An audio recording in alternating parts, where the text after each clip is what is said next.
The following content has been provided by RWTH Aachen University.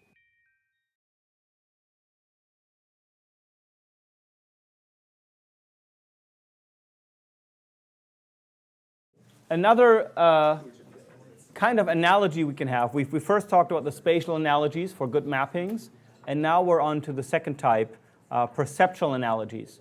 So they're not quite as obvious physically as the spatial ones, but also work in a similar way. I like to call them the voodoo principle, which means you have a UI element, input control or output display, and it really is an imitation of the real thing, the device or the object or the situation you are trying to control or visualize.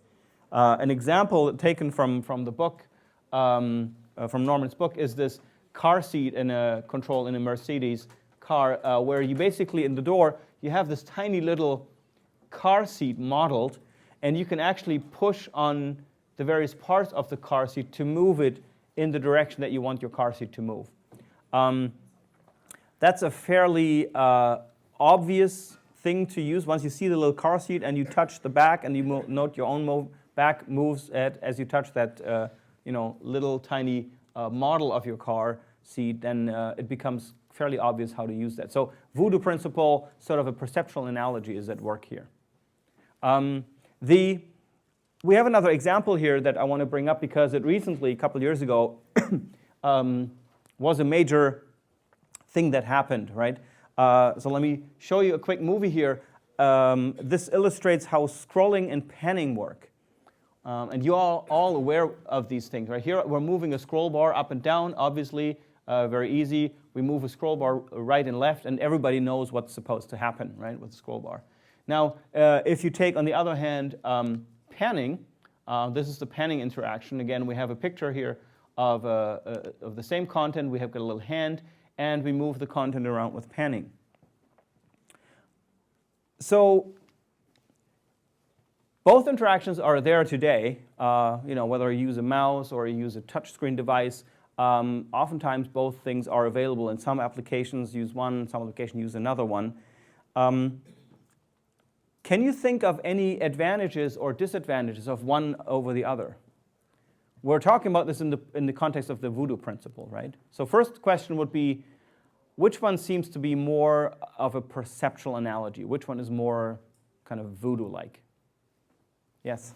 The panning, because you grab it and move it in the direction, it actually moves in that direction. But with scrolling, you have to move the thing down while the website moves up, so it's like contradictory movement. Should you still remember the first time you used a scroll bar, a window with a scroll bar, it was actually somewhat weird that stuff was moving in a direction other than you would first have expected. But it's become kind of natural to us, so we don't notice it that much anymore. But you're right, panning is basically the more direct interaction. I take the content and I move it where I want it to be.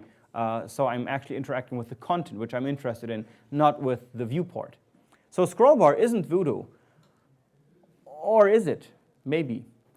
I think it's kind of like the window you have, and you move the window down, and the page stays like the same, although it is worked out the other way around, but it's the window. Yes, yes. So the model of thinking about those scroll bars as sort of a viewport that I'm moving over my content, once you think about it that way, then the scroll bars make a lot more sense too. And while panning still is sort of the more direct voodoo principle because I'm interacting with the content as opposed to the viewport over the content, there are two advantages of scroll bars over a panning interface. Can anybody think about those? What are things that panning doesn't support well that scroll bars do better? They indicate how much content is left. Exactly. And so you can see from how big the scroll bar is and how big the area is that the scroll bar moves inside, how much content there is in total to look at. Very, very early user interfaces, we'll see that when we go over the history of UIs later in this class, didn't have that indication. They always had like a little sliding thing that was just a square, no matter how much content you were seeing, actually, with Windows and also the Mac. That was the case for quite a while. But nowadays, scroll bars indicate how much relatively I'm looking at. So that's an advantage that you don't have with panning. With panning, you don't know how much is there to come. What's another advantage of scroll bars? There's one more. Yeah? I think it's easier for reading long texts because Why? you can go line for line. Okay. Yeah, you can move it. You can move line by line, so you can move a scroll bar slowly. Well, you could also pan slowly, right? But I think there's something related. You move, but you still have a. There's possibly dangerous because you can click on a link while you want to pen, but you trigger a link that is on a website. That's a very good point that I actually hadn't even thought about in my list. But panning actually overloads the interaction with the content with something. Now I have to distinguish from a technical point of view between a click and hold, so to say, or click and drag versus a simple tap. That's a very good point. Thank you for adding that. We should probably add that to our notes, Philip, as one of the differences. Other things, yeah? When scrolling, you see the controls. With panning, you have to kind of guess that you have. Yes, visibility, right? Anybody ever been at a website said like, that's a crappy website, I can't find, it doesn't have the content I'm looking for, and then you almost like accidentally panned it on your iPad, and you're like, oh, there's actually more stuff beneath.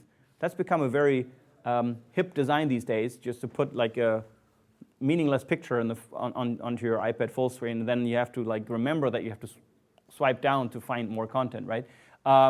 So that is, while it's hip from a visibility standpoint, it's the worst ever, right? Because there's no indicator, and just give this to your mom or your dad, and they'll be like, well, that's a pretty picture, darling, but what am I supposed to do here, right? It doesn't have any indication that there is something to come. Whereas, yes, with scroll bars, if they are always visible, which is something that Apple lets you turn off these days for bizarre reasons, if they are visible, as long as they're visible, they indicate that there is more to come. That's a good point. And there's one more thing. Yes?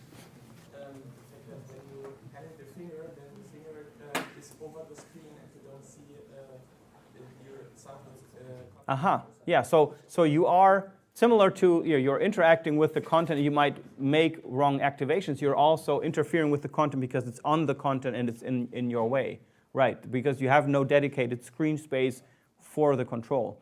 Wonderful. All these things weren't in my list, but they're great comments. Yes? With scroll bars, you can navigate much quicker. If you want to go all the way down, you can just scroll bar.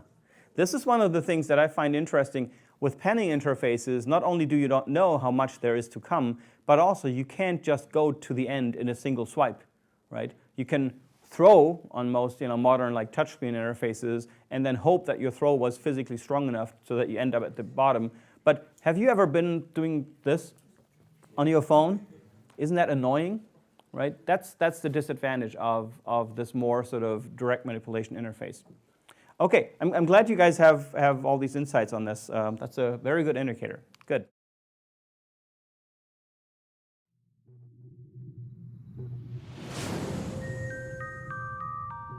This content was provided by RWTH Aachen University.